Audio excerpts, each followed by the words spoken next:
તહેવારને અનુસંધાને વડોદરા શહેર પોલીસ કમિશનર નરસિંહા કોમરની ઉપસ્થિતિમાં એરિયા ડોમિનેશન રાખવામાં આવ્યું હતું।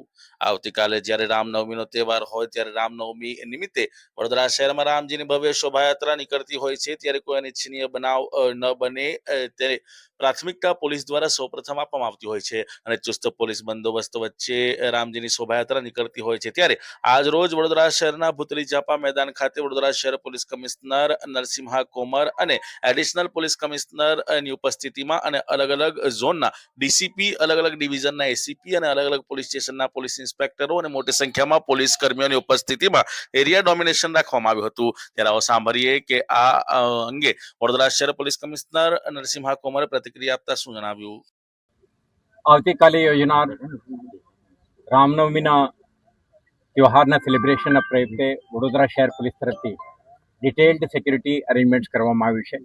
શહેરમાં આવતીકાલે લગભગ 23 શોભાયાત્રાઓ અને 10 જેટલા ભંડારાઓના આયોજન થનાર છે।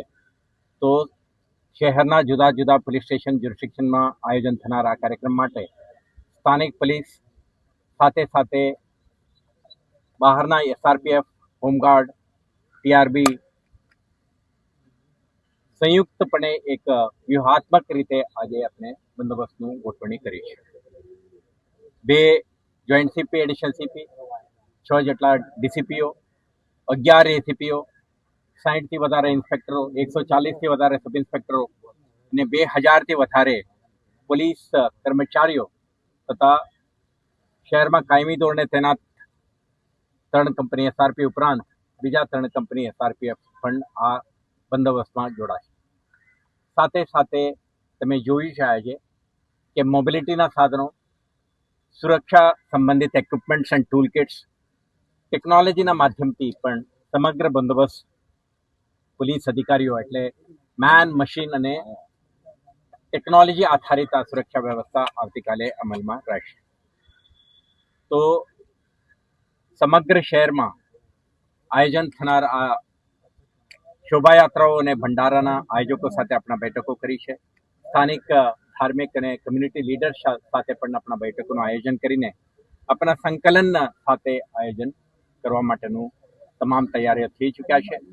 Vadodara municipal corporation, electricity supply company, health department, emergency service provider, fire services વગેરે સાથે પણ ઇન્ટર એજન્સી કોઓર્ડિનેશન પણ કરીને આવતીકાલના બંદોબસ્ત એક શાંતિપૂર્ણ માહોલમાં સંપન્ન થાય તે માટે વડોદરા શહેર પોલીસની તમામ તૈયારીઓ થઈ ચૂક્યા છે। આજે તમે જોઈ શકશો કે પોલીસ અધિકારીઓ, કર્મચારીઓ અને એમના સુપરવાઇઝરી લેયર્સ એમના ઇક્વિપમેન્ટ, ટૂલ કિટ્સ અને મોબિલિટી સાધનો સાથે અહીંયા તૈનાત છે। એમને ડિટેલ્ડ બ્રીફિંગ પછી શહેરના કેટલાક સંવેદનશીલ વિસ્તારોમાં આપણા ડોમિનેશન એક્સરસાઇઝ પણ થશે। તો આપણા પ્રયાસ છે આવતીકાલે યોજનાર રામનવમી સંબંધિત શોભાયાત્રા અને ભંડારા કાર્યક્રમ એક શાંતિપૂર્ણ માહોલમાં સંપન્ન થાય તે માટે તમામ આયોજનો થઈ ચૂક્યા છે। આપણા માધ્યમથી શહેરવાસીઓને પણ આપણે અપીલ કરવા માંગીએ છીએ, કેટલાક વિસ્તારમાં આપણા જાહેરનામા છે, આના ચુસ્તપણે પાલન કરો। બિનજરૂરી કોઈ રૂટ ઉપર તમે નીકળવાનું ટાળો અને જ્યારે પણ અનિવાર્ય સંજોગોમાં નીકળવાનું થાય સ્થાનિક પોલીસ સાથે સંકલન કરો।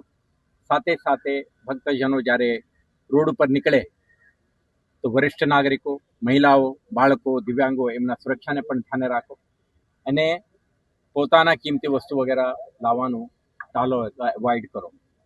સાથે સાથે આપણે અપીલ કરવા માંગીએ છીએ આ એક પારંપરિક આપણા કાર્યક્રમને એક કમ્યુનલ હાર્મની અને એકતાનો મેસેજ જાય તે રીતે જે જગ્યાએ મંદિરોમાં પૂજા, આરતી, ધાર્મિક સેલિબ્રેશન સાથે સાથે શોભાયાત્રામાં જ્યારે તમે જોડાઓ એક જવાબદાર નાગરિક તરીકે તમે રિસ્પોન્સિબલ કન્ડક્ટ દેખાડો અને સાથે સાથે વડોદરા શહેર પોલીસના દરેક અધિકારી કર્મચારી સાથે તમે સંકલન કરો, જેથી કરીને આવતીકાલના આ કાર્યક્રમ એક શાંતિપૂર્ણ માહોલમાં સંપન્ન થાય તે માટે આપણે તમામ પોલીસ અને કમ્યુનિટી સાથે મળીને કામ કરીશું।